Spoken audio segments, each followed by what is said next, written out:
over the microphone. Anthony Skinner says, you need to ask God 2 questions. And my heart starts pounding. What? You need to ask God, how much do you love me? And what were you thinking when you created me? What?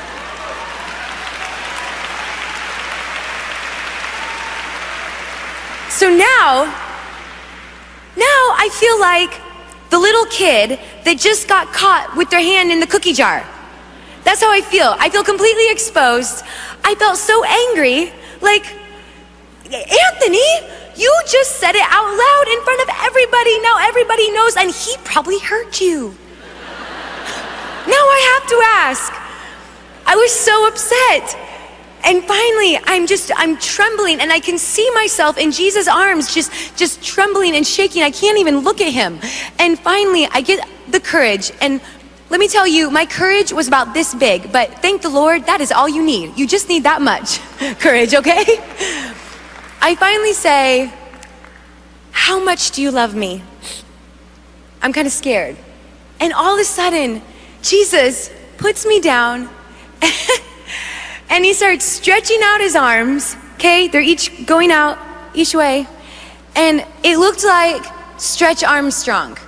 And a lot of times I say Stretch Armstrong, and some of the younger people don't know who I'm talking about, okay? He was a superhero. And by the way, that makes me feel old, and I am not old, okay?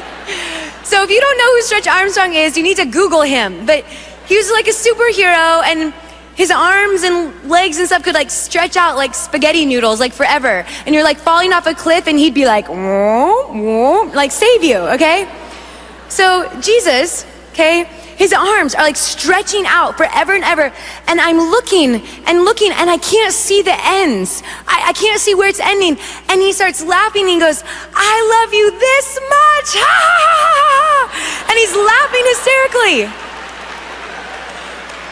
And then I start laughing. I'm cracking up. I'm suddenly like, I'm becoming like so full of joy. And I'm just like, what? You love me that much? I can't even see the ends. It's going on forever and ever and ever. Oh my goodness, you love me that much. This crazy happiness is like welling up inside of me, and I'm laughing with him. And in the end of it, I'm like, you know what? I'm good. I don't need to ask that other question. Nah, hey, I'm good. Hey, we made some great progress today. This has been wonderful. We should do this again sometime. Thank you, Jesus, thank you. Like, this is how I am, okay? And a few months later, I'm at the prayer house, and it's like really early in the morning. I liked to go there when the sun was coming up, and I'd just sit and pray and watch the sun come up, which, by the way, that is a miracle in itself, because I am not a morning person. There's like this period of time in my life where, I don't know, it's just the Lord. But anyway, so I'm there, and nothing is going on, you know, out of the ordinary. I'm just sitting and reading the Bible, and I have my back to the door, and all of a sudden, I feel the presence of the Lord literally walk into the room. And I suddenly felt this, almost like the fear of the Lord, this trembling inside of me. And I can feel him walking towards me, close to me. And I suddenly had this revelation. He has come for that question.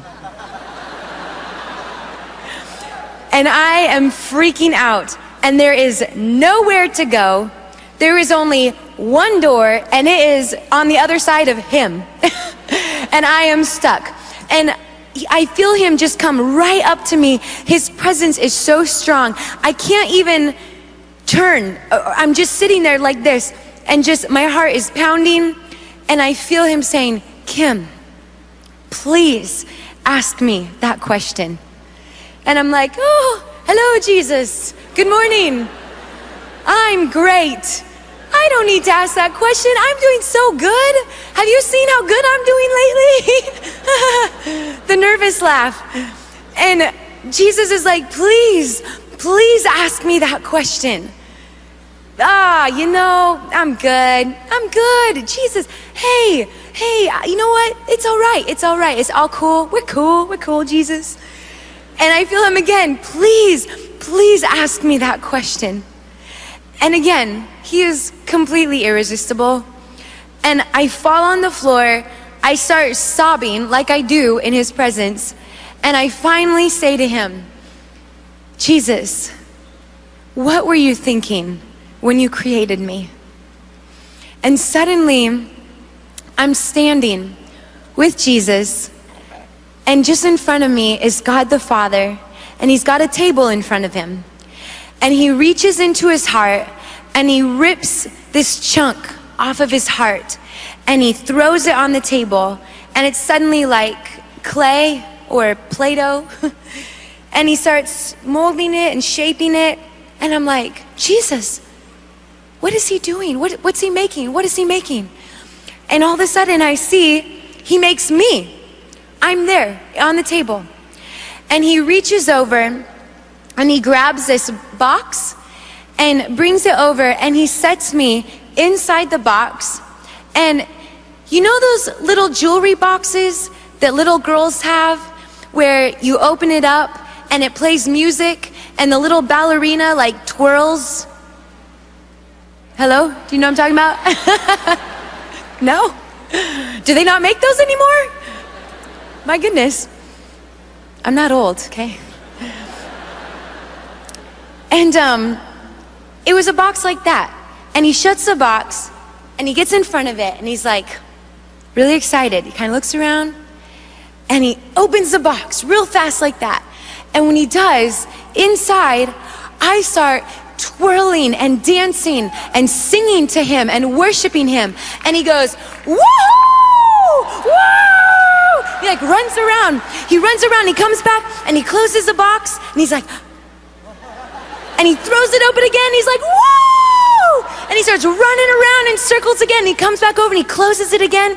And this is going on and on and on and on. And it's so crazy. He'd get so excited every single time. It reminded me of those little kids with the Jack in the Box, and they're like shocked every single time it pops up as if they don't know it's gonna do that, right? It was like that. It's like he was so surprised and so happy every single time. And I'm standing with Jesus watching this going, what is happening? What is this? Why is he so happy? And all of a sudden he reaches in the box and he picks me up and he puts me in the palm of his hand. And I go from being there watching with Jesus to being in the palm of the Father's hand. And he's bringing me close to him like this. And I'm watching like, what's happening? What's going on? I'm getting like closer and closer.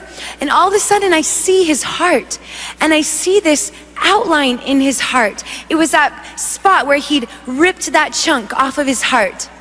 And as I'm getting closer and closer, all of a sudden he just slides me right into that spot. And I fit like a perfect puzzle piece. It was like a perfect fit. And as I'm sitting there in his heart, he just says to me, Kim, this is what I was thinking when I created you.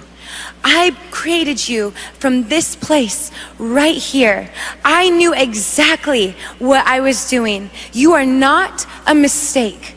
You are made perfectly how I imagined and designed. I made you simply because you make me happy. You bring me joy. And guess what? I think you're funny. You make me laugh. This is what he's telling me.